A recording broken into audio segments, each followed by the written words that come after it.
सर्व परीक्षार्थी जे MPSC UPSCची तयारी करतात त्यांना नमस्कार. आजचा जो विषय आहे व्हिडिओचा तो जागतिक जे काही व्यापार संघटना आहेत आर्थिक दृष्टिकोनातून काम करणाऱ्या जगभरातल्या त्या संबंधित आपण माहिती पाहणार आहोत. तरी सर्वांनी व्हिडिओ शेवटपर्यंत पहा. आता जी काही 18 आणि 19 एप्रिलला जी काही MPSCची जी परीक्षा झालेली आहे त्यामध्ये मी मागे 2 ते 3 जे व्हिडिओ UPSC मुख्य परीक्षेच्या संदर्भात जे काही चर्चेला घेतलेले होते त्यातले प्रश्न जशाचे तसेच, फक्त थोडंसं स्वरूप बदललेलं आहे, परंतु त्याची उत्तर लिहिण्याची जी शैली आहे त्याचप्रमाणे त्याच्यात कोणकोणते महत्त्वाचे मुद्दे समावेश असले पाहिजे जेणेकरून आपल्याला चांगले दर्जेदार मार्क्स मिळतील याविषयी आपण चर्चा केलेली होती. तुम्ही प्रश्नपत्रिका आणि जे व्हिडिओ मी मागे टाकली होती ती व्हिडिओ तुम्ही पाहिल्याच्या नंतर तुमच्या लक्षात येईल. आज असंच आपण ज्या जागतिक काही ज्या आर्थिक संघटना आहेत त्या संघटनांविषयी चर्चा करणार आहोत. अतिशय महत्त्वाचा घटक आहे. MPSCची जी स्पर्धा परीक्षा असेल, UPSC असेल, त्याचप्रमाणे इतर ज्या काही PSI असिस्टंट ज्या परीक्षा असतील, सर्व घटकांसाठी हा विषय विचारात घेतला जातो. एक PYQ स्वरूपात प्रश्न विचारले जाऊ शकतात किंवा कधीकधी याच्या तुम्हाला लॉंग टर्मचा सुद्धा प्रश्न विचारला जाऊ शकतो. जो MPSCने आता सार्क संघटनेविषयी जो प्रश्न आहे तो प्रश्न सध्या 19 तारखेच्या पेपरला विचारलेला होता. तर आज आपण पहिल्यांदा पाहू वर्ल्ड ट्रेड ऑर्गनायझेशन, जागतिक व्यापार संघटना. सदस्य संख्या जी आहे ती 164 आहे. सध्या वर्ल्ड ट्रेड ऑर्गनायझेशनमध्ये 164 देश जे आहेत ते देश सूचीबद्ध आहेत. या यांचं सर्वांचं जे मुख्यालय आहे ते जिनिव्हा, स्वित्झर्लंड या ठिकाणी आहे. या संस्थेचं नेमकं काय कार्य आहे? आता आर्थिक दृष्टिकोनातून आपण जेव्हा प्रत्येक संस्था पाहतो त्या संस्थेचं सगळ्यात महत्त्वाचं आंतरराष्ट्रीय व्यापाराच्या ज्या वाटाघाटी त्या वाटाघाटीसाठी एक व्यासपीठ तयार करणं, की ज्या ठिकाणी काही 2 देशांमध्ये किंवा 4 देशांमध्ये काही व्यापाराच्या दृष्टिकोनातून काही समस्या निर्माण झाल्या त्याविषयी जे महत्त्वाचे जे मुद्दे आहेत ते मुद्दे चर्चेला घेण्यासाठी या ठिकाणी हा मुद्दा विचारात घेतला जातो आणि त्या ज्या समस्या आहेत त्या समस्या त्या ठिकाणी एकत्र येऊन बसून सोडवण्याच्या दृष्टिकोनातून विचार विनिमय जो आहे तो त्या ठिकाणी केलेला असतो. व्यापारविषयक जे मतभेद आहेत ते मतभेद त्या ठिकाणी हाताळले जातात 2 देशांमध्ये. जसं भारत आणि अमेरिकेच्या संदर्भात व्यापारविषयक मतभेद निर्माण झाले होते. रशिया असेल, चीन असेल, जे महत्त्वाचे जे देश आहेत ते देश या अनुषंगाने जे मतभेद असतील ते मतभेद या ठिकाणी एकत्र येऊन सोडवण्याचा प्रयत्न असतो. राष्ट्रांचं जे व्यापारविषयक जे धोरण आहे त्या धोरणांवर देखरेख ठेवण्याचं काम सुद्धा ही वर्ल्ड ट्रेड ऑर्गनायझेशन म्हणजेच WTO करत असते. तो एक महत्त्वाचा मुद्दा महत्त्वाचा आहे.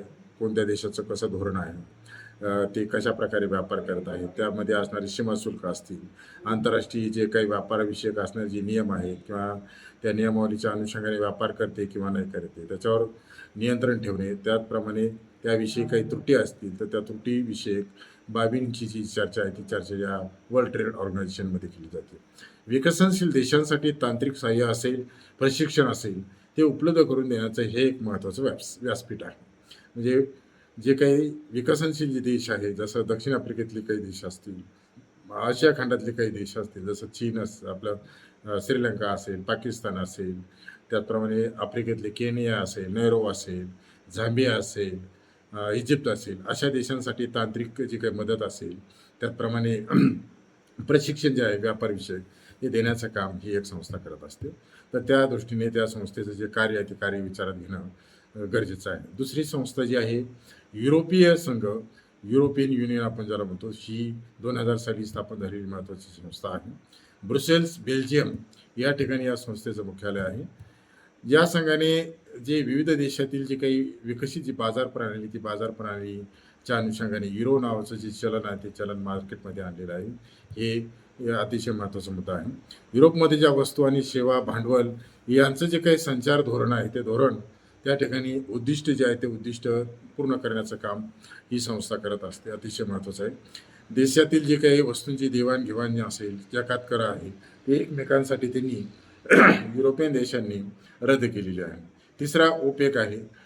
ही जी organisation of petroleum exporting country, सध्या ही इराणचं युद्ध असेल, इराकचं असेल, सौदी अरेबिया, जे कुवैत असेल, ओमान असेल, हे जे काही महत्त्वपूर्ण जे देश आहेत ते देश या खाती युद्धाच्या परिणामामुळे सध्या खूप त्यांची बिकट अशा प्रकारची गंभीर व्यापारविषयक परिस्थिती निर्माण झालेली असेल.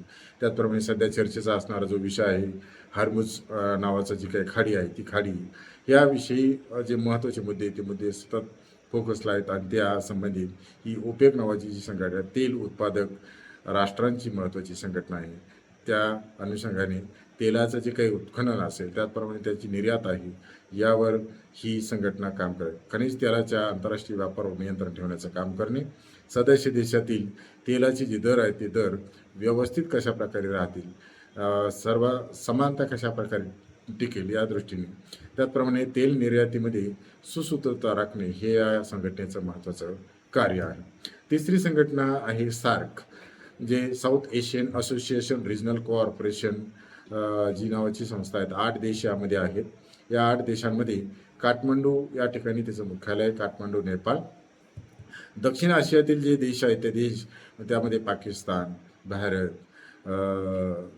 श्रीलंका, म्यानमार हे जे देश आहेत ते देश यामध्ये समाविष्ट आहेत. 8 देशांचे महत्त्व. दक्षिण आशियातील जे देश आहेत त्या देशांचा व्यापार विषयक ज्या काही विस्तार आहे तो विस्तार आपल्याला कशा प्रकारे वाढवता येईल, त्यामध्ये काय सुधारणा करता येईल याविषयी सदस्य देशातील जे लोकांचं जीवनमान कशा प्रकारे सुधारेल, प्रादेशिक सहकार्य कशा प्रकारे वाढवणं शक्य होईल, दक्षिण आशियातील जी अशांतता आहे ती अशांतता दूर करण्याच्या दृष्टिकोनातून ही संघटना काम करते. याविषयी नुकतीच झालेली जी काही राज्यसेवा जी मुख्य परीक्षा आहे त्या परीक्षेला प्रश्न थोडासा वेगळ्या पद्धतीने विचारला गेलेला आहे. त्यानंतरची संघटना आहे ASEAN association of south east Asian nations. ही यामध्ये 10 देश आहेत. याचं मुख्यालय जकार्ता, इंडोनेशिया या ठिकाणी आहे. आग्नेय आशिया देशात या ठिकाणी आर्थिक विकास, त्याचप्रमाणे सामाजिक आणि सांस्कृतिक जे सलोखा आहे ते सलोखा निर्माण करणं, प्रादेशिक शांततेस प्रोत्साहन देणं, सदस्य देशांना आर्थिक व्यापार वाढीसाठी कर सवलती देण्याचं काम हे एशियन नावाची जी संस्था आहे ती संस्था करत असते. तर त्यामध्ये जे सदस्य 10 जे देश आहेत ते देश एकमेकांना व्यापार वृद्धिंगत करण्यासाठी सहकार्य करणे, सांस्कृतिक कार्यक्रमाचं सुद्धा आयोजन करणे, आयात निर्यात व्यापारावर असणारी जी कर विषयक जी धोरणं आहे ती धोरणं शिथिल करणं याविषयी महत्त्वाचं काम ही एशिया नावाची संघटना करत असते. त्यानंतरची संघटना आहे एपेक, आशिया पॅसिफिक इकॉनॉमिक कोऑपरेशन नावाची संस्था आहे. 21 सदस्य देश आहेत. सिंगापूर या ठिकाणी तिचं मुख्यालय आहे. या संघटनेचं महत्त्वाचं काम आशिया आणि प्रशांत महासागर जे क्षेत्र आहे त्या क्षेत्रामध्ये मुक्त व्यापार आणि आर्थिक सहकार्य देण्याचं काम ही संस्था करते. सदस्य देशात प्रादेशिक आणि तांत्रिक जे सहकार्य आहे ते सहकार्य याविषयी आदानप्रदान करण्याचं काम करणं, त्याचप्रमाणे व्यापार वाढीसाठी महत्त्वाची जी धोरणं आहेत ती धोरणं स्पष्ट करणं या संस्थेचं महत्त्वाचं उद्दिष्ट आहे. आणखीन एक संस्था आहे ती म्हणजे ब्रिक्स, ब्राझील, रशिया, त्याचप्रमाणे इंडिया, चायना आणि साऊथ आफ्रिका या 5 जे महत्त्वाचे देश आहेत त्या देशांनी ही संघटना स्थापन केलेली आहे. आणि सध्या आपण जर पाहिलं तर जगभरामध्ये भारत हा सध्या 4थ्या नंबरची जागतिक अर्थव्यवस्था बनलेली आहे आणि त्या अनुषंगाने चायनासुद्धा याच्यामध्ये आहे. हे बाकीचे जे देश आहेत शेती प्रधान असणारे जे देश आहेत ते देश एकत्र येऊन ही संघटना स्थापन केली.